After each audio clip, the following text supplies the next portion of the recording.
What cannot be changed? There is a dignity in ceasing to wage war against reality. Much of human suffering is not born from pain itself, but from the refusal to accept what pain reveals. We resist loss as though denial could reverse it. We resist time as though indignation could halt its movement. We resist consequences as though protest could erase what has already entered the world. Yet what cannot be changed is not a matter for negotiation. It is a truth, and truth does not bend merely because the heart finds it unbearable. To accept this is not surrender in the vulgar sense. It is not passivity, cowardice, or the abandonment of will. It is the disciplined recognition that reality precedes preference. Some things can be shaped by effort, corrected by courage, or redeemed through labor. Others stand before us with a harder authority. They are finished facts. They belong to the irreversible. And where reversal is impossible, wisdom begins with acceptance. This is why peace requires more depth than happiness. Happiness is often contingent. It rises and falls with circumstance, affection, comfort, novelty, victory, recognition, or relief. It is real, but it is fleeting. It visits, it does not remain. To build one's life upon happiness is to build upon weather. One may enjoy it, but one cannot command it. One may receive it, but one cannot hold it in place. Peace is of a different order. Peace does not demand that life be pleasant. It does not require that grief disappear, that memory soften, or that injustice retroactively become just. Peace begins when the mind ceases its futile rebellion against what is. It is born not from possessing the world we wanted, but from no longer insisting that the world must answer to our wounded imagination. In that sense, peace can be perpetual because it is not dependent on favorable conditions. It is rooted in clarity. It survives disappointment because it does not ask reality to become something other than itself. There is a severe mercy in this recognition. The past cannot be recalled and rewritten. Certain losses will not be repaired. Certain words, once spoken, will remain spoken. Certain absences will not be filled by longing. The wise life does not consist in pretending otherwise. It consists in looking directly at what stands beyond alteration and saying, "This too belongs to truth, and therefore this too must be born." To accept what cannot be changed is not to love every outcome. It is not to bless every wound. It is to refuse the additional humiliation of self-deception. One can mourn and still accept. One can ache and still remain lucid. One can carry sorrow without turning it into a metaphysical complaint against existence itself. Indeed, this may be the beginning of maturity, to understand that reality is not cruel, simply because it is final. What remains then is not the childish pursuit of uninterrupted happiness, but the harder and nobler task of inner steadiness. We do not control the arrival of pleasure, nor the duration of joy, but we may cultivate a mind that is not shattered each time joy departs. We may become less dependent on the passing sweetness of circumstance, and more anchored in the unadorned strength of acceptance. Happiness is momentary. Peace, rightly understood, need not be. Peace belongs to the one who has stopped demanding that the irreversible become reversible. It belongs to the one who has learned that acceptance is not defeat, but alignment with what is true. And truth, however severe, is always firmer ground than illusion. And this brings us to our present condition. A globalized world that has not merely forgotten this wisdom, but appears to have cast it aside altogether. Even the societies of the Far East, long associated with traditions that recognized impermanence, now seem to have embraced it in a distorted form, as though transience itself had been subordinated to the imperative of competing with the West in its ruthless mastery of material accumulation. What cannot be changed? Dialectic, globalization, and the psychic economy of late modernity. What is the globalized world, if not a contradiction raised to planetary scale? It presents itself as emancipation through interconnection, yet functions in practice as the universalization of dependence, appetite, and managed instability. It speaks in the language of openness while reproducing hierarchy with extraordinary efficiency. It promises plurality while standardizing desire. It celebrates mobility while rendering the human being spiritually sedentary, fixed not to place, but to compulsion. The central fact of globalization, then, is not simply that the world has become more integrated. It is that integration has occurred under a material grammar that empties integration of moral content. The dialectic must begin there. The thesis of globalization was seductive enough. Expanded exchange, technological proximity, post-national interdependence, and the putative erosion of archaic ideological antagonisms. The antithesis emerged within the thesis itself. Interdependence did not abolish domination. It internationalized its mechanisms. Material abundance did not resolve suffering. It refined its administration. The end of rigid ideological polarity did not produce a higher synthesis of human flourishing. It yielded, in many cases, the convergence of former opposites under the sign of accumulation. Even self-professed communist states entered the circuitry of capital, not as reluctant participants in an alien order, but as active managers of state capitalism, preserving centralized political command while internalizing the operative logic of production, profit, scale, and elite concentration. The contradiction did not disappear. It was reorganized. This is the defining dialectical structure of the current world order. The universalization of exchange without the universalization of ethical consciousness. The world has become historically compressed, technically linked, and economically synchronized, yet it remains morally disaggregated and psychologically primitive. We have achieved a remarkable expansion of means while suffering a corresponding collapse of ends. In classical philosophical terms, instrumental rationality has devoured substantive reason. We know increasingly how to do things, and with increasing sophistication, while remaining conspicuously unable to answer the more basic Socratic question, to what end? The Socratic method is not ornamental here. It is indispensable. One must interrogate the terms by which the present order justifies itself. What is freedom in a system that manufactures needs faster than it can satisfy them?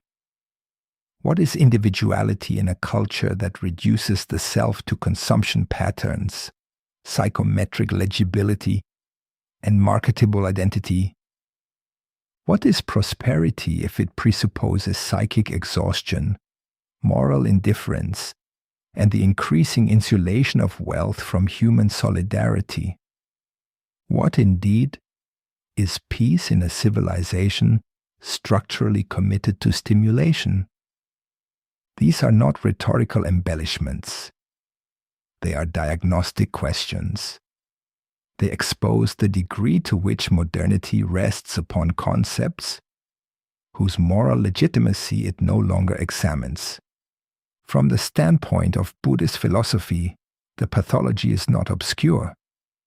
The globalized world is, in essence, a civilizational apparatus for the perpetual reproduction of tanha, craving. It is not merely that desire exists within the system. Desire is the system's animating medium. It must proliferate dissatisfaction because its continuity depends on the inability of satisfaction to endure. Here the Four Noble Truths appear less as ancient religious dicta than as a devastating phenomenology of late capitalism. Suffering persists not because human beings have failed to secure enough objects, but because they continue to misrecognize the structure of attachment itself. They seek permanence in the impermanent, identity in the unstable, and deliverance through acquisition. The result is not liberation, but recurrence. This is why the Buddhist critique reaches further than conventional social criticism. It does not merely condemn greed as a moral vice. It identifies greed as a metaphysical confusion. The acquisitive self imagines that accumulation will consolidate being, when in fact it only intensifies dependency on what can be lost. Under conditions of globalization, this illusion becomes systemic. Entire populations are trained to interpret restlessness as ambition, comparison as aspiration, and emptiness as a purchasing problem. The market thus converts an ontological mistake into an economic norm. It does not simply profit from attachment. It institutionalizes it. Schopenhauer, though writing from within a very different intellectual tradition, arrives at a structurally analogous insight. The human being is governed by will, that blind and ceaseless striving which objectifies itself in endless wanting. Desire, once satisfied, does not culminate in rest, but in repetition. The pendulum swings between frustration and boredom, because the very structure of willing precludes final fulfillment. What Schopenhauer grasped with such severity is that suffering is not merely episodic. It is woven into the architecture of striving itself. Late modernity, far from refuting this view, has furnished it with concrete historical form. It has transformed will into infrastructure. It has built economies, technologies, and social norms around the continuous intensification of wanting. The human person is no longer merely a being who desires. He is a subject reorganized for endless optimization, endless exhibition, endless insufficiency. Yet Nietzsche enters as a necessary correction, because Schopenhauer's negation, if unqualified, can collapse into metaphysical resignation. Nietzsche's suspicion is directed not only against appetite, but against those moral systems that make a sacrament of weakness. He asks, with characteristic brutality, whether renunciation is always wisdom, or whether it may also be the transfiguration of impotence into virtue. This question remains indispensable. For the contemporary world is saturated with moral vocabularies that conceal operations of power. There are markets that preach freedom while manufacturing servitude. There are states that speak the language of security while normalizing domination. There are religious institutions that extol humility while functioning as theaters of prestige, coercion, and resentment. Nietzsche's critique of resentment is especially revealing in this regard. A civilization unable to create affirmative values will often moralize its injuries, sanctify its grievances, and convert its impotence into accusatory righteousness. This is visible not only in reactionary political formations, but in liberal, religious, and identitarian ones as well. Suffering becomes currency. Injury becomes ontology. Moral language becomes an instrument for disciplining the field of permissible thought. Under such conditions, critique is easily reduced to performance, and virtue to symbolic aggression. The will to power does not disappear in moralistic cultures. It becomes less honest. Organized religion must be judged under this same analytic pressure. In the American evangelical nationalist context, one repeatedly encounters a sharp contradiction between the ethical content of the Christian text and the socio-political comportment of its institutional defenders. A religion centered, at least in its scriptural self-understanding, upon mercy, self-emptying, care for the poor, and suspicion of worldly power, is routinely mobilized in defense of punitive exclusion, economic indifference, nationalist vanity, and authoritarian sentiment. This is not merely hypocrisy in the banal sense. It is dialectical inversion. The sign remains, but the substance is reversed. One invokes Christ while internalizing Caesar. One proclaims transcendence while functioning as a legitimating apparatus for property, hierarchy, and tribal grievance. Theology becomes a moral alibi for class interest, civilizational narcissism, and punitive social ordering. Eastern traditions are not exempt. Their metaphysical sophistication does not immunize them against institutional corruption. A religious body may speak of non-attachment and remain fiercely attached to status, orthodoxy, hierarchy, and symbolic capital. It may invoke compassion while reproducing communal hostility or intra-traditional violence. It may teach egolessness while exhibiting collective narcissism. Once again, the dialectic is merciless. Teachings born from insight into suffering can become mechanisms for its distribution when institutional self-preservation supersedes the inward labor of transformation. The problem is not peculiar to any one tradition. It is endemic to the moment at which spirit hardens into bureaucracy and insight into authority. Jung is indispensable because he allows us to describe this not merely as institutional failure, but as psychic failure at civilizational scale. The contemporary world community is outwardly integrated and inwardly dissociated. It has achieved technical interdependence without anything approaching individuation. In Jungian terms, this means that the collective psyche remains governed by projection. The shadow, that dimension of the self which consciousness repudiates, is displaced outward onto enemies, rival civilizations, internal dissenters, heretics, migrants, ideological opponents, or disfavored classes. What is disowned within is hunted without. This is precisely how much of the present world functions. The West imagines itself uniquely rational, humane, and emancipatory, while externalizing its greed, violence, and appetite for domination onto those it names backward, barbaric, or authoritarian. The East, where it constructs itself under civilizational or sacred banners, may imagine itself morally rooted, spiritually profound, and historically continuous, while externalizing its own will to power, cruelty, and fear of freedom onto foreign contamination or internal impurity. Each becomes the mirror in which the other deposits what it refuses to know about itself. The globalized world is therefore not merely an economic totality. It is a theater of reciprocal projection. Jung would also recognize the inflation of the persona at the collective scale.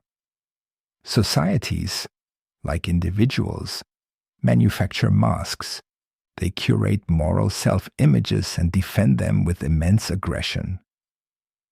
Liberal societies curate the persona of tolerance, while practicing exclusion through softer vocabularies.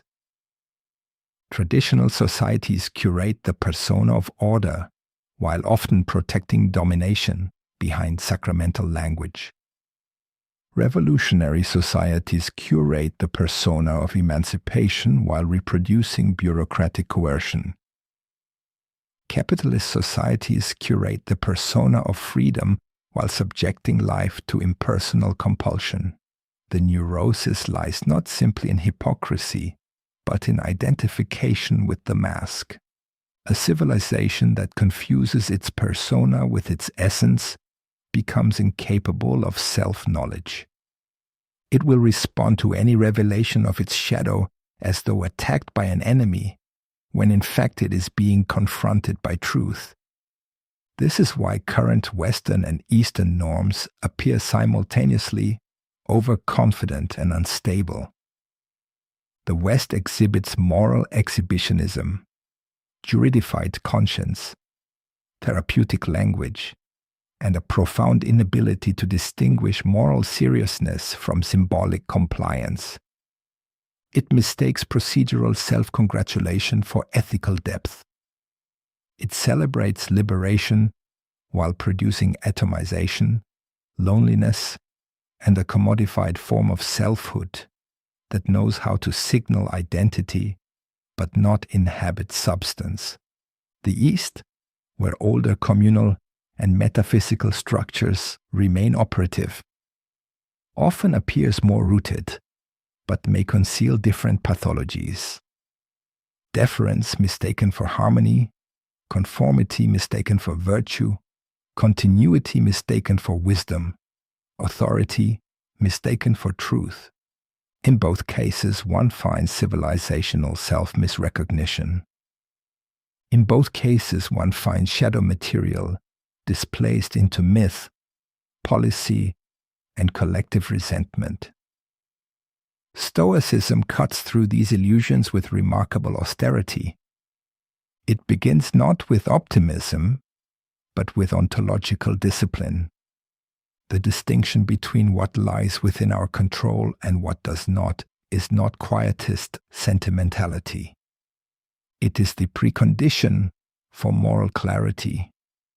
Under globalized conditions, the human being is tempted by two symmetrical delusions. The first is the fantasy of total managerial control. Enough data, enough administration, enough expertise, enough capital, and disorder itself will be mastered. The second is the fantasy of total impotence. The system is too vast, the contradictions too entrenched, the corruption too normalized. Therefore, interior surrender becomes indistinguishable from realism. Stoicism rejects both. It does not deny structure, but it refuses the abdication of judgment. It does not abolish suffering, but it deprives suffering of its power to define the soul. More significantly, Stoicism offers a vision of universality qualitatively superior to globalization's counterfeit version. The Stoic cosmopolis is not a market integrated by exchange, nor a network integrated by data, but a moral community grounded in logos. Human beings are related not because they circulate within the same supply chains, but because reason, mortality, vulnerability, and dignity are common to them. This is a far more demanding universalism than the one offered by late modernity. Globalization binds outwardly. Stoicism binds ethically. The former produces interdependence without fraternity, The latter seeks fraternity without illusion. We may now return, with greater precision, to the question of what cannot be changed. Impermanence cannot be changed. Death cannot be repealed. Time cannot be reversed. Loss cannot be negotiated back into possibility. The finality of certain things is not cruelty. It is the grammar of existence. Here Buddhist clarity and Stoic discipline converge. But dialectical reason compels an additional distinction. One must not confuse the ontologically irreversible with the historically contingent. Mortality is given, oligarchy is not. Finitude is given, exploitation is not. Suffering is woven into existence. The social magnification of suffering through greed, projection, domination, and institutional hypocrisy is a human arrangement. That distinction is the hinge of maturity. The mature consciousness does not demand that the irreversible become reversible. It does not confuse peace with happiness, nor acceptance with submission. But neither does it baptize the current order as fate. It knows the difference between aligning oneself with reality and capitulating to false necessity. Socrates teaches us to interrogate the claims of the age. Buddhism teaches us to diagnose attachment. Schopenhauer teaches us to distrust the promises of striving. Nietzsche teaches us to expose the power concealed within moral language. Jung teaches us to confront the shadow before it becomes political destiny. Stoicism teaches us to preserve the sovereignty of judgment amid chaos. Without such disciplines, the globalized world becomes what it already threatens to be: a materially integrated, psychologically fractured, spiritually exhausted order that mistakes scale for wisdom and connectivity for consciousness. Peace, then, is not the sentimental denial of contradiction. It is the capacity to endure contradiction without falsifying it. It is the refusal to demand from existence what existence does not give, joined to an equally firm refusal to call appetite truth, domination order, or hypocrisy virtue. That is the harder path. It is also the only intellectually serious one. Closing. What cannot be changed must be faced without illusion. What can be changed must be judged without cowardice. The task, then, is neither passive resignation nor theatrical outrage, but disciplined clarity, to distinguish fate from fraud, impermanence from exploitation, and inner peace from moral surrender. In an age governed by appetite, projection, and spiritual dislocation, lucidity is no small virtue. It is resistance at the level of the soul. The voice of Kronos. Our next episode will examine the psychology of projection, scapegoating, and the collective shadow in political and religious life. In this episode, we diagnose the dialectical and spiritual contradictions of the globalized order. The next episode will ask a sharper question: how do societies externalize their own corruption, fear, and unresolved guilt onto enemies, outsiders, and heretics? Until then, this is the voice of Kronos saying goodbye for now.